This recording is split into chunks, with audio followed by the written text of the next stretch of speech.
انفقوا مما رزقناکم، اے ایمان والوں جو رزق ہم نے تمہیں دیا ہے اسے ہماری راہ میں خرچ کرو، من قبل ان یاتی یوم لا بیع فیہ ولا خلۃ ولا شفاعہ، ایک دن آنے والا ہے کہ کوئی خرید و فروخت نہیں ہوگی، کوئی دوستی کام نہیں آئے گی اور کوئی شفاعت کام نہیں آئے گی۔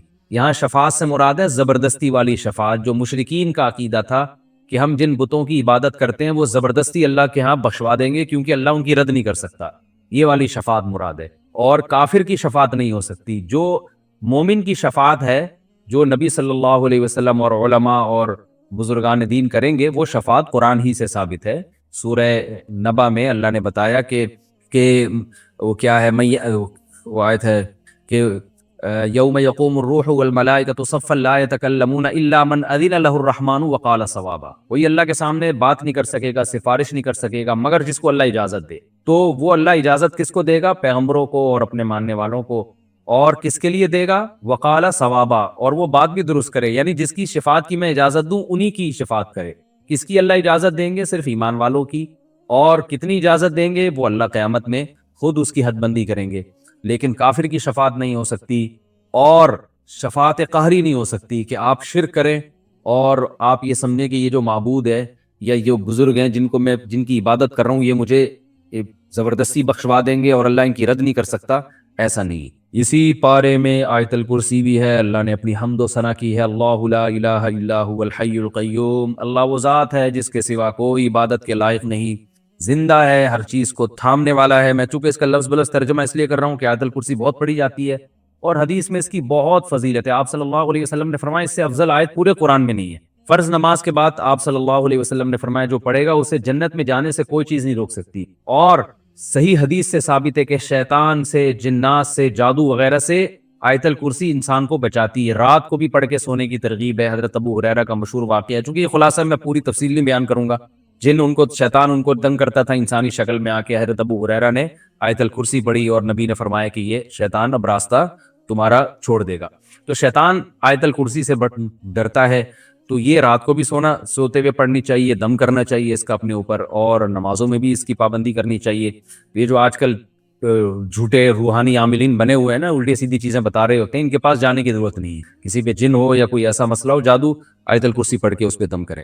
تو اللہ وہ ذات ہے جس کے سوا کوئی عبادت کے لائق نہیں۔ اور یاد رکھیں جتنا مفہوم ذہن میں رکھ کے جب دم کریں گے تو زیادہ فائدہ ہوگا، اور مفہوم ذہن میں رکھ کے پڑھیں گے تو زیادہ ثواب ملے گا۔ اللہ لا الہ الا ہو، اللہ وہ ذات ہے جس کے سوا کوئی عبادت کے لائق نہیں، الحی، زندہ ہے، القیوم، ہر چیز کو تھامنے والا ہے، لا تأخذہ سنۃ، اسے نہ اونگ آتی ہے، ولا نوم، اور نہ نیند آتی ہے، لہ ما فی السماوات وما فی الارض، اسی کے لیے ہے جو کچھ آسمانوں میں اور جو کچھ زمین میں، من ذا الذی یشفع عندہ الا باذنہ، کون ہے جو اللہ کے سامنے کسی کی سفارش کر سکے سوائے اس کی اجازت کے؟ جس کی اللہ اجازت دے گا تو اس کے حق، اس کی تو سفارش ہو سکتی ہے، باقی کسی کی نہیں ہو سکتی۔ کسی میں دم نہیں ہے۔ یعلم ما بین ایدیہم وما خلفہم، جو کچھ لوگوں کی ماضی میں ان سے پہلے گزر چکا اللہ وہ بھی جانتا ہے، اور جو ان کے سامنے ہے بعد میں آنے والا ہے اللہ وہ بھی جانتا ہے۔ ولا یحیطون بشیء من علمہ الا بما شاء، اللہ تو سب کچھ جانتا ہے لیکن لوگ اللہ کے علم میں سے کسی بھی چیز کا احاطہ نہیں کر سکتے۔ اللہ کے پاس جو علم ہے اس میں سے کچھ بھی حاصل نہیں ہو سکتا الا بما شاء، مگر جتنا اللہ چاہے۔ تو آج دنیا میں جتنی بھی نالج ہے وہ اللہ کے علم کا اربواں اور کروڑواں حصہ بھی نہیں ہے، اور یہ بھی وہ ہے جو اللہ نے چاہا ہمیں دے دیا۔ وسیع کرسیہ السماوات والارض، اس کی جو بادشاہت کی کرسی ہے وہ آسمانوں اور زمینوں پہ پھیلی ہوئی ہے۔ ولا یؤودہ حفظہما، اور آسمانوں اور زمینوں کی حفاظت اللہ کو تھکاتی نہیں ہے۔ وہو العلی العظیم، وہ بلند مرتبے والا اور عالی شان ہے۔ یہ آیت الکرسی ہے جس کا میں نے آپ کو ترجمہ بتایا، آپ ترجمہ کے ساتھ اس کو یاد کریں اور پھر پڑھیں گے تو انشاءاللہ زیادہ فائدہ ہوگا۔ اسی صورت میں اللہ نے یہ بھی بتا دیا لا اکراہ فی الدین، دین میں زبردستی نہیں ہے۔ اسلام میں کافر کو گن پوائنٹ پہ مسلمان نہیں کیا جا سکتا۔ فقط تبین الرشد من الغی، اس لیے کہ اللہ فرماتے ہیں سیدھا راستہ اور غلط راستہ بالکل واضح ہے، اسلام اور کفر بالکل واضح ہے، تو اب گن پوائنٹ پہ کسی کو مسلمان بنانے کی ضرورت ہی نہیں ہے۔ اور جو ہے اتنا واضح ہے کہ جو بھی اس اسلام کے راستے کو فالو نہیں کرے گا وہ اپنی ہاتھوں سے اپنے آپ کو جہنم کے گڑھے میں ڈال رہا ہے۔ یعنی ہم نے حق اور باطل میں کوئی کنفیوژن چھوڑی نہیں۔ آج بھی آپ دیکھ سکتے ہیں اسلام کے حکام کو آپ کمپیئر کریں دیگر مذاہب سے تو دودھ کا دودھ پانی کا پانی ہو جائے گا. وَمَن يَكْفُرْ بِالطَّاغُوتِ وَيُؤْمِن بِاللَّهِ فَقَدِ اسْتَمْسَكَ بِالْعُرْوَةِ الْوُثْقَىٰ.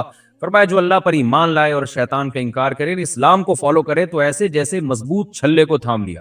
کوئی دریا میں ڈوب رہا ہو نا اور مضبوط کڑی کو تھام لے تو بچت ہو جاتی ہے.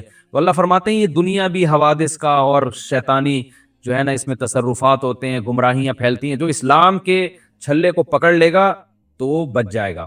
تو وہ مضبوط چھلا ہے اور مضبوط لگام ہے جس کو پکڑنے سے تمہاری حفاظت ہو جائے گی. لن فصام لہا، یہ ٹوٹنے والا نہیں. بڑی خوبصورت مثال دی. اور اللہ نے یہ بھی فرمایا اللہ ولی الذین آمنوا یخرجہم من الظلمات الی النور.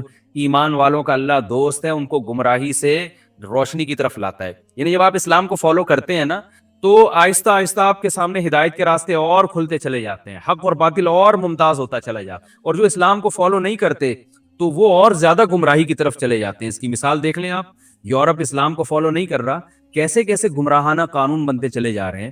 گے میرج کو حلال کر دیا، کچھ انسانی سوچنے کی بات ہے. شراب حلال ہے، زنا حلال ہے، گمراہی میں پڑتے چلے جا رہے ہیں. اور اب پتہ نہیں کیا کیا چیزیں حلال ہونے والی ہیں، اللہ کی پناہ. تو اللہ فرماتے ہیں ایمان والے جو ایمان کو فالو کرتے ہیں روزانہ ان کی ہدایت بڑھتی ہے، اور جو اسلام کو فالو نہیں کرتا وہ گمراہی سے گمراہی کی طرف چلے جاتے ہیں اور آئندہ اور زیادہ گمراہ ہو جائیں گے. اسی صورت میں اللہ تعالیٰ نے ابراہیم علیہ السلام کا جو نمرود سے بحث ہوئی تھی وہ بھی ذکر کی. ابراہیم علیہ السلام نے کہا میرا رب جو ہے، میرا رب زندہ کرتا ہے اور موت بھی دیتا ہے. تو بادشاہ نے کیا کہا کہ میں بھی تو زندہ کر سکتا ہوں. ایک شخص جس کے پھانسی کا فیصلہ ہونے والا تھا اس کو کہا، اس چھوڑ دیا، کہا دیکھو یہ مرنے والا تھا، میں نے اس کو حیات دے دی. اور ایک آدمی جو بیچارہ بے گناہ تھا اس کو بادشاہ نے قتل کروا دیا، بولا دیکھو میں تو موت دیتا ہوں. ابراہیم علیہ السلام نے کہا ٹھیک ہے، میرا رب تو مشرق سے سورج نکالتا ہے، تو مغرب سے نکال کے دکھا. تو بیچارہ تو نہیں کہنا چاہیے، وہ جو ہے نا مبہوت ہو گیا. اللہ نے اسی میں ایک واقعہ بیان کیا کہ کوئی بزرگ تھے پچھلے زمانوں میں، تو یا کوئی پیغمبر تھے، اس کا قرآن میں ہمیں واضح تذکرہ نہیں ملتا. تو انہوں نے کہا کہ اللہ تو جب ہم ہڈیاں ہو جائیں گے کیسے زندہ کرے گا. ان کے دل میں کوئی شبہ یا شک نہیں تھا، بس ویسے ہی اطمینان قلب کے لیے. تو قرآن کہتا ہے کہ اللہ نے ان کو موت دے دی. کالذی مر علی قریۃ وہی خاویۃ علی عروشہا، ایک بستی کے پاس سے گزرے جو تباہ ہو چکی تھی. تو انہوں نے کہا اللہ یہ تو مر گئے، کھپ گئے، کیسے قیامت میں دوبارہ زندہ ہوں گے. اللہ نے انہی کو موت دے دی اور 100 سال کے بعد اللہ نے ان کو اٹھایا. اور پھر اللہ نے پوچھا بتاؤ تم کتنے دن سوئے ہو، یہ کتنے دن تمہیں پر موت واقع ہوئی ہے. انہوں نے کہا 1 دن یا اس سے بھی آدھا. اللہ نے کہا کہ تمہیں میں نے 100 سال تک موت دی ہے، 100 سال کے بعد اٹھایا ہے. فانظر الی طعامک و شرابک لم یتسنہ، اپنا کھانا اور پینا دیکھو ذرا بھی خراب نہیں ہوا، 100 سال تک اللہ نے اس کی بھی حفاظت کی. وانظر الی حمارک، اور اپنے گدھے کی طرف دیکھو، گدھا جو ہے نا مر کے ہڈیوں کا ڈھانچہ بن چکا، اللہ نے اسے زندہ کر دیا. کائی اپنے گدھے کی طرف دیکھو. وَلِنَجْعَلَكَ آیَةً لِلنَّاسِ وَانظُرْ إِلَى الْعِظَامِ كَيْفَ نُنشِزُهَا، دیکھو ان ہڈیوں کو ہم کیسے دوبارہ اکٹھا کرتے ہیں. ثُمَّ نَكْسُوهَا لَحْمًا، ان پہ گوشت کیسے چڑھاتے ہیں. ان بزرگ یا جو پیغمبر تھے یا بزرگ تھے، قرآن میں اس کا تذکرہ نہیں ہے، انہوں نے دیکھا تو وہ ساری بوسیدہ ہڈیاں جمع ہوئی ہیں اور پورا گدھا دوبارہ گدھا بن کے کھڑا ہو گیا. تو اللہ نے فرمایا جو گدھے کو دوبارہ زندہ کر سکتا ہے وہ انسانوں کو کیوں زندہ نہیں کر سکتا، اس طرح سے میں زندہ کروں گا. پھر ابراہیم علیہ السلام کا بھی اللہ نے تذکرہ کیا. ابراہیم علیہ السلام نے اللہ سے پوچھا اللہ تو مردوں کو کیسے زندہ کرے گا. اللہ نے فرمایا ابراہیم کیا تجھے یقین نہیں ہے. قال بلا ولکن لیطمئن قلبی، کیوں نہیں ہے اللہ، مجھے تیرے وعدوں پر یقین ہے، بس میں چاہتا ہوں اور اطمینان ہو جائے. تو اللہ نے کہا خذ اربعۃ من الطیر، اے ابراہیم آپ 4 پرندوں کو لیں، فصرہن الیک، کسی مخصوص آواز سے ان کو مانوس کریں، پھر ان کو ذبح کر کے ان کے گوشت مکس کر کے 4 پہاڑوں پہ، چاروں کناروں پہ، چاروں طرف ان کے ٹکڑے مکس کر کے ڈال دیں. پھر کیا کریں آپ کہ ثم اجعل علی کل جبل منہن جزءا ثم ادعہن، پھر جس آواز سے جس پرندے کو مانوس کیا وہ آواز نکالیں. جیسے ابراہیم علیہ السلام آواز نکالتے، چاروں پہاڑوں سے اس خاص پرندے کی بوٹیاں اور پر اڑ کے جڑتے اور پرندہ وہ چلتا ہوا چلا آیا تھا ابراہیم علیہ السلام کی طرف. تو وَاعْلَمْ أَنَّ اللَّهَ عَزِيزٌ حَكِيمٌ، اللہ نے یہ منظر ابراہیم علیہ السلام کو دکھایا، فرمایا یقین کر لے اللہ زبردست غالب ہے اور حکمت والا ہے. غالب کا مطلب جو چاہے کرتا ہے، مردوں کو بھی زندہ کر سکتا ہے. اور حکمت والے کا مطلب ہر ایک کو زندہ کر کے دکھائے گا نہیں وہ، کیونکہ ایسے سب کو اللہ دکھا دے پھر تو غیب پر ایمان تھوڑی رہا، پھر تو سارے کافر مسلمان ہو جائیں. تو اللہ اپنی قدرت دکھاتا ہے جس کو چاہتا ہے. اور جو اصل قدرت اللہ نے دکھائی ہے وہ تو تمہیں پانی سے جب انسان بنایا، نطفے سے انسان بنا دیا، تو یہ قدرت کافی ہے ایمان لانے کی. روشنی میں جنت کی زندگی کیسی ہوگی، کیا وہاں خواہش ہوگی؟ وہاں تو خواہش ہوگی، کیا وہ پوری ہو جائے گی؟ نہیں، جنت میں گاڑیاں ہوں گی، جنت میں ہر خواہش پوری ہوگی. وَلَكُمْ فِيهَا مَا تَشْتَهِي أَنفُسُكُمْ، قرآن کہہ رہا ہے جس چیز کا بھی تمہارا دل چاہے گا وہ تمہیں وہاں ملے گی. وَلَكُمْ فِيهَا مَا تَدَّعُونَ، جو بھی مانگو گے وہ بھی ملے گا لازمی. فَلَا تَعْلَمُ نَفْسٌ مَّا أُخْفِيَ لَهُم مِّن قُرَّةِ أَعْيُنٍ. اللہ فرماتے ہیں ہم نے اپنے نیک بندوں کے لیے جو گناہوں سے بچتے ہیں، زنا سے، شراب سے، نماز قضا کرنے سے، والدین کی نافرمانی سے، رشتہ داری توڑنے سے، سود کھانے سے، داڑھی کاٹنے سے، اور چوری کرنے سے، کسٹمر کو ٹھگنے سے، یہ جو برائیاں ہیں نا، جو لوگ بھی ان سے بچتے ہیں، مختلف جگہوں پر مختلف مضامین میں یہ آیت وارد ہوئی ہے، تو اللہ فرماتے ہیں ہم نے ان کی آنکھوں کی ٹھنڈک کا کیسا سامان چھپا کے رکھا ہے، یہ کسی کو خبر نہیں ہے. کیا زبردست آیت ہے یار. اللہ کہتے ہیں کسی نفس کو خبر ہی نہیں ہے کہ ہم نے آنکھوں کی ٹھنڈک کا کیسا سامان چھپا کے رکھا ہوا ہے اپنے نیک بندوں کے لیے. تو ہر خواہش جنت میں پوری ہوگی. بعض لوگ یہ کہتے ہیں کہ بعض لوگوں کی تو خواہشات ہی الٹی سیدھی ہوتی ہیں. تو یاد رکھو جنت میں کوئی غیر فطری خواہش انسان کو ہوگی ہی نہیں. سمجھتے ہو؟ کوئی ایسی خواہش نہیں ہوگی جو انسان کی نیچر سے میچ بولو نہیں کر. سمجھتے ہو نا؟ اکثر خواتین یہ سوال پوچھتی ہیں کہ ہم نے ایک میاں کے ساتھ بمشکل گزارا کیا، ظالم میاں کے ساتھ نبھایا بچوں کی خاطر، اب وہ مر گیا، ہم نے دوبارہ شادی نہیں کی. تو علماء سے یہی سنا ہے کہ جنت میں یہی والا ملے گا جو لاسٹ میں آپ کا میاں ہوگا. تو ہماری تو خواہش ہے کہ ہمیں یہ والا نہ ملے، ہمیں تو وہ والا ملے. کوئی سا بھی ان کی نظر میں ہوتا ہے. سمجھتے ہو؟ تو اس کا جواب یہ ہے کہ یہ جو میاں ہے اگر یہ برا تھا تو جنت میں جائے گا ہی نہیں. اصل تو پھر یہی ہے کہ اس کو سزا ملے گی تو کسی اور ڈپارٹمنٹ میں ہوگا، پھر اللہ آپ کا نکاح کرا دیں گے کسی انسان کے بچے سے جو کہاں جائے گا جنت میں. اور اگر یہ جنت میں گیا کسی کی سفارش کی وجہ سے تو اللہ آپ کے دل میں اس کی محبت پیدا کر دیں گے. یہاں خواتین کہتی ہیں یہ والا کس کی ڈیزائننگ ہی ٹھیک نہیں ہے. تو دیکھو اللہ کو یہ قدرت ہے، یہ پرانی گاڑیاں کمپنی میں ریپیئر ہو کے نہیں ہو جاتی ہیں کہ نہیں ہو جاتی، تو پرانا میاں کیوں ریپیئر نہیں ہوگا؟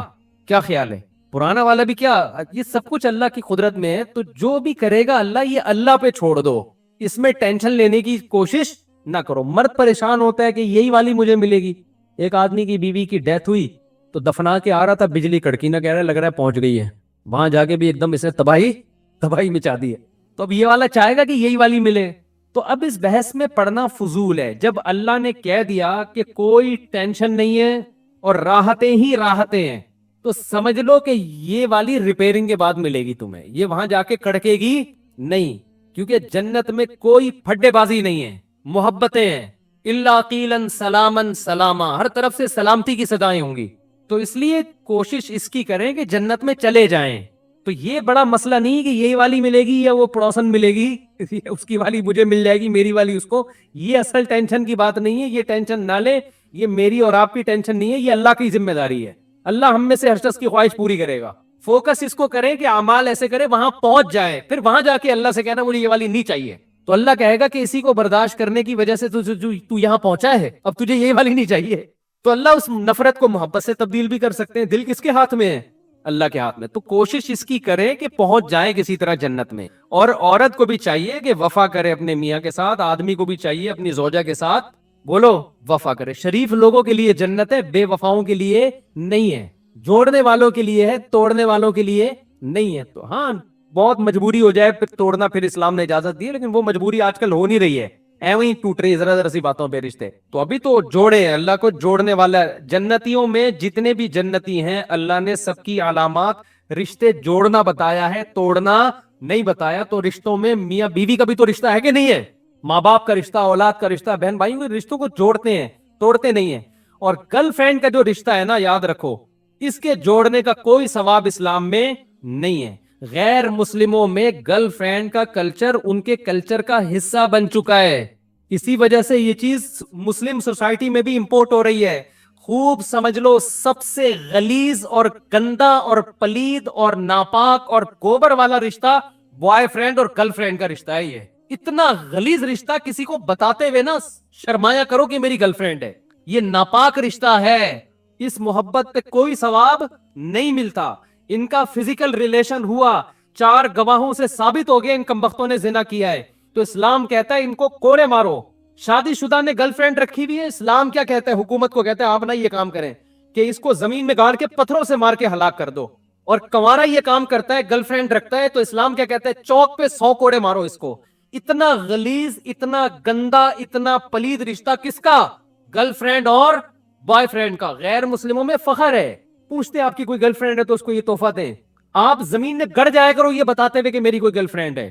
نہیں یاری میرا خیال بات سمجھ میں. گرل فرینڈ سے رشتہ جوڑو گے, خدا کی نظر میں ناپاک اور پلید بن جاؤ گے, زانی کہلاؤ گے. بیوی سے جتنا قریب ہوگے اللہ کی نظر میں اتنے ہی مبارک اور مقدس بن جاؤ گے. سمجھتے ہو؟ بیوی سے محبت پہ ثواب ہے. بیوی کے سامنے جھوٹی تعریف کرنے پر بھی, حدیث میں آتا ہے جھوٹ بولنا کہیں بھی جائز نہیں ہے, لیکن بیوی کو خوش کرنے کے لیے, اس کی جھوٹی تعریف کے لیے جھوٹ بولنے پر بھی ثواب کر دیا اللہ تعالیٰ نے. قانون چینج کر دیا اپنا کہ اگر جھوٹ موٹ تعریف کر دو کہ خوش ہو جائے گی وہ, تو کوئی بات نہیں ہے, جھوٹ بولنا بھی جائز ہے. اتنا اللہ کو میاں بیوی کا رشتہ محبوب ہے. نبی صلی اللہ علیہ وسلم نے فرمایا جب مرد اپنی زوجہ سے خواہش پوری کرتا ہے اللہ اس پہ بھی ثواب دیتے ہیں. صحابہ نے عرض کیا یا رسول اللہ وہ تو اپنی خواہش پوری کر رہا ہے, اس پہ ثواب کیوں؟ آپ نے فرمایا بتاؤ اگر وہ کسی عورت سے زنا کرتا, یعنی گرل فرینڈ کے پاس جاتا, تو گناہ ملتا کہ نہیں ملتا؟ صحابہ نے کہا ضرور. فرمائے کیا بات ہے کہ تم گناہ کو گناہ تو کاؤنٹ کر رہے ہو, حلال میں ثواب کو کاؤنٹ نہیں کر رہے. اس نے برائی سے اپنے آپ کو بچایا ہے. تو یہ غلیظ گندا رشتہ, یہ اس کو جتنی برا بلا کہو نا کم ہے. جب بھی کوئی آپ کا دوست آ کے بتایا کرے نا میری گرل فرینڈ ہے, آپ بولو یار بڑا پلید رشتہ ہے یار, بڑا گندا, بڑا غلیظ, بھنگیوں والا کام کیا تو نے یار. پھر اپنی دوسری بات فوراً چینج کر دو. ایک دفعہ یہ بولا ضرور کرو, کیونکہ ہم معاشرے میں اس کو برداشت, میں نہیں کہہ رہا آپ اس پہ مارے پیٹیں, یہ تو آپ نہیں کر سکتے, نہ کرنا چاہیے آپ کو. کسی کی نجی زندگی میں آپ کو کوئی حق نہیں ہے کہ آپ اس پہ سختی کریں, لیکن اس کی تعریف نہ کیا کریں, چپ نہ رہا کریں. سمجھتے ہو؟ جب بھی بولے نا کہ میری گرل فرینڈ ہے یا میرا بوائے فرینڈ ہے, آپ بولے بڑے پلید کام کیا, بھنگیوں والا کام کیا, اس سے اچھا تھا گٹر صاف کر لیتا, بھنگی بن جاتا. ہاں آپ بتائیے کس سلسلے میں آنا ہو. ایک دفعہ پارسل ضرور کیا کرو. چپ بیٹھے ہوئے ہوتے ہیں. میرے پاس ایک دفعہ میں سفر پہ تھا تو ایک شخص آیا اپنی گرل فرینڈ کو لے کر, لڑکا تھا یونیورسٹی میں کہیں ٹور پہ نکلے ہوئے تھے, ہم بھی گلگت چترال گئے ہوئے تھے, وہ بھی پورا بس بھر کے نا لڑکے لڑکیوں کی جاتے ہیں لوگ یونیورسٹیوں میں. ماں باپ نے تو اپنی بیٹیوں کو بالکل ماشاءاللہ بے غیرت بنانے میں کوئی کسر چھوڑی. ماں باپ چاہتے ہیں اچھی ڈاکٹر بنے ہماری بیٹی, کماؤ پوت بنے, کمائے. تو ان کو اس سے کوئی غرض نہیں ہے, بوائے فرینڈ کے ساتھ جا رہی ہے, لڑکوں کے ساتھ جا رہی ہے. آج کل یہ ٹینشن ختم ہو گئی, آخرت کی فکر نہیں ہے نا. تو وہ آیا میرے پاس, کہہ رہے میری گرل فرینڈ ہے, آپ کو سلام کہہ رہی ہے, میں بھی آپ کو سلام کہہ رہا ہوں, میری گرل فرینڈ کے لیے کوئی حکم ہو تو بتائیے. میں نے کہا اس کو حکم یہ ہے, کوئی نصیحت ہو تو بتائیے. وہ تو بیچارہ عقیدت میں آیا تھا. یہ بھی ایک اچھی بات ہے یار, چلو ہمارے پاس کیوں آ رہا ہے, تھوڑی سی مذہب کی محبت ہے تبھی تو آ رہا ہے نا. تو میں نے کہا دیکھو اس کو یہ کہہ دو کہ وہ آپ کو چھوڑ دے اور آپ اس کو چھوڑ دیں. سمجھ میں آ رہی ہے بات؟ تو بری تو لگی ہوگی اس کو, لیکن میں نے کہا پارسل تو کرو نا یار, تاکہ اس رشتے کو لوگ فخر سے کم از کم بولو نا.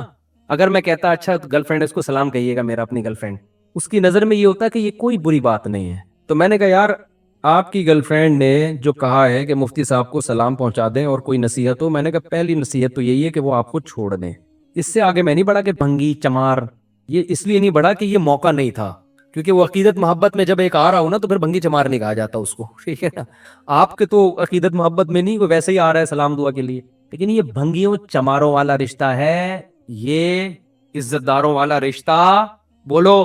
پھر مجھے بعد میں فوراً ایک دم بعض دفعہ ایمرجنسی میں کوئی بات ہوتی ہے نا, تو بعد میں مجھے خیال آیا کہ مجھے ایک جملہ ایڈ کر لینا چاہیے تھا کہ اگر اسی کے ساتھ رہنا ہے تو نکاح کر لو, اور آ جاؤ میں نکاح پڑھا دیتا ہوں یہیں پہ. ہمارے ساتھ اور بھی 2-3 علماء تھے, تو مجھے یہ خیال ہونا بعد میں خیال ہے کہ یار میں نے بڑا چانس مس کر دیا. میں ان سے کہتا, اس کی گرل فرینڈ سے بھی, اس کو بھی کہتا کہ اس پلید رشتے کو ایک جائز رشتے میں فوراً تبدیل کر لو, کوئی ٹینشن کی بات نہیں. ابھی دونوں آ جاؤ, گواہ بیٹھے ہوئے, ابھی نکاح پڑھا کے اس رشتے کو کیا کر دیتا ہوں, ایک جائز ہے, میاں بیوی بن جاؤ گے.